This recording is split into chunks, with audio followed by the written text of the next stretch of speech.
La région du Darfour continue de subir des violences. Les récentes attaques du 25 juillet dans la localité de Masteri, dans l'ouest du Darfour, ont fait 21 décès et 88 blessés, dont 35 dans un état critique, selon le Bureau de la coordination des affaires humanitaires OCHA de l'ONU à Khartoum. Des incidents de trop qui continuent de faire des victimes et priver les populations à l'accès aux soins et à la nourriture.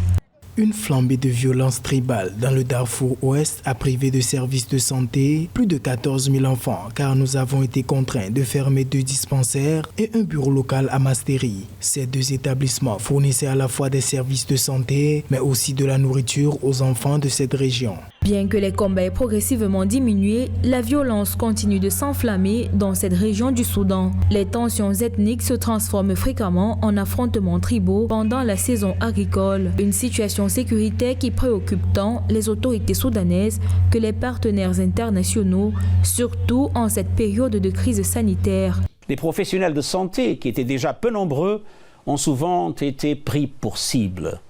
Les réfugiés et toutes les personnes déplacées par des conflits violents sont doublement vulnérables. La furie avec laquelle s'abat le virus montre bien que se faire la guerre est une folie.